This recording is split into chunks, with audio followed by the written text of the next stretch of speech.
Chandekar sir 2017 मध्ये आल्या या विद्यापीठाने मानवीय विज्ञान विद्याशाखेमध्ये अनेक वर्ष 25 वर्ष या विद्यापीठाच्या सगळ्या प्राधिकाऱ्यांवर काम करतो आणि म्हणून मी तुम्हाला जे बोलतोय ते अत्यंत घडलंय त्याच्या आधारावर त्या विद्यापीठ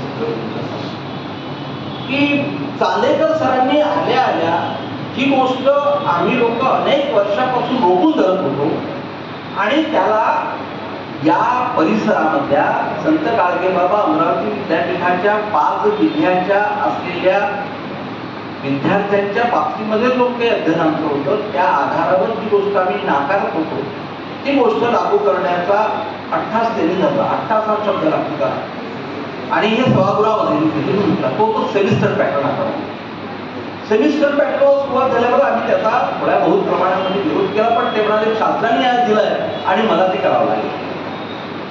आम्ही तो प्रवास सुरू केला आणि एक बॅच शेवटच्या टप्प्यामध्ये येत नाही तर सीबीसीएस लागू झाला.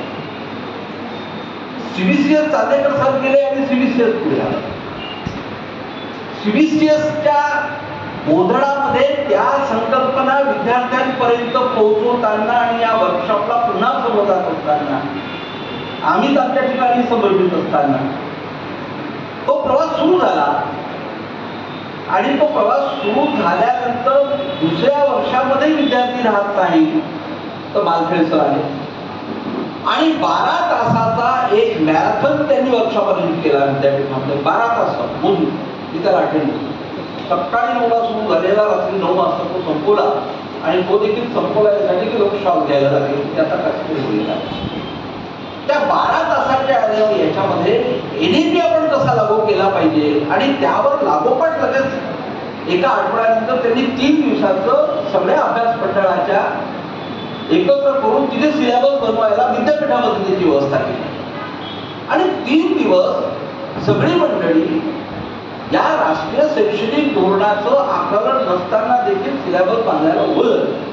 आता आपण म्हणाला की शासनाने असं म्हटलं की 24 पासून 25 पासून ते लावा नव्हे 23-24 मध्ये पदव्युत्तर विभागांना हे लागू करण्याचा देखील अभ्यास धरल्या गेला आणि ते लावल्या गेला.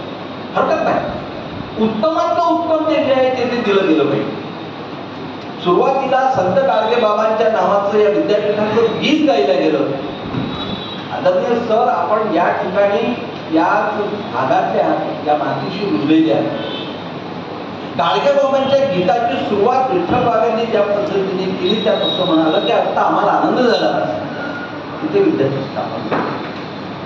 आम्हा सगळ्यांना आनंद असा होतो गाडगेबाबा की गाडगेबाबा आता शिक्षणाच्या व्यवस्था झाल्या. गाडगेबाबांनी सांगितलेलं शिक्षण हे शेवटच्या घटकासाठी होतं याचा मात्र विसर शासनकर्त्यांना आपल्याला पडला का असं आता चित्र आहे. वास्तवता काय आहे म्हणजे शहरामध्ये बऱ्यापैकी लोक तरुण गेली पण ग्रामीण भागामध्ये सर अजूनपर्यंत एक वर्ग देखील पूर्ण भरलेला नाही प्रवेशित नाही.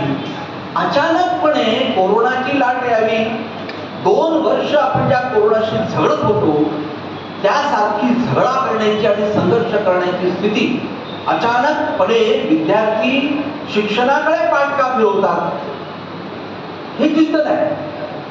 हा विचार आहे याच्यावर चर्चा होण्याची गरज आहे की अचानकपणे कालपर्यंत ओसंडून वाहणारे महाविद्यालयातले वर्ग अचानकपणे विद्यार्थी पाठ फिरवतात.